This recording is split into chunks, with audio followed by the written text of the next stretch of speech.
slip into the shadows where horror lurks behind every corner. This is 80 Days of 80's Horror. Ready your nerves and let the darkness embrace you.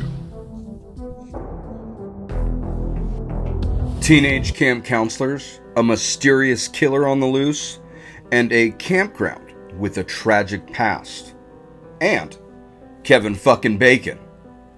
On this episode of 80 Days of Horror, I watched the original Friday the 13th from 1980. Fun fact, this film was inspired by both Halloween, a blockbuster slasher movie, and Meatballs, a teen sex comedy set in a summer camp, which had come out shortly before and were both big hits, focusing on the youth market. Before we do this, it is difficult for me to be critical of these older films that have paved the way for the slasher genre. But let's get into it. So, this film is not made for children. Right off the bat, it is rated R. There are some sex scenes and nudity, and also some somewhat decent practical effect looking kill scenes. On the gore scale, I would give this bloody. It did have a little bit of blood in it. I mean, Kevin Bacon getting stabbed through the throat. I know, I just gave spoilers out, but this came out in 1980. So upon rewatch of this film, I was kind of let down. I didn't remember it being as slow and dragged out and just not caring about the main characters.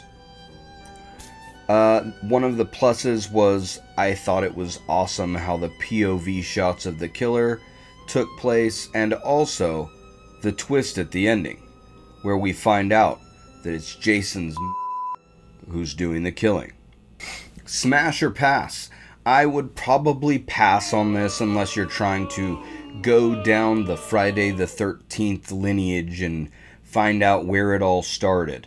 But I kind of liked watching Friday the 13th movies for Jason Voorhees and his many kill scenes and different ways of doing it. I thought that was what pulled me into the films.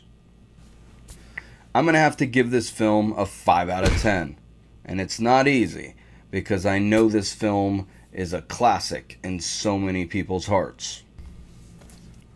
Fun fact, Tom Savini was one of the first crew members on board for the film because the producers idolized his special makeup effects in the film Dawn of the Dead from 1978.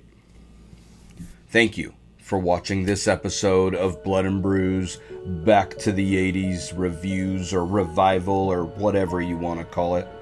I appreciate you guys tuning in and checking it out. We will see you next time. Have a good night.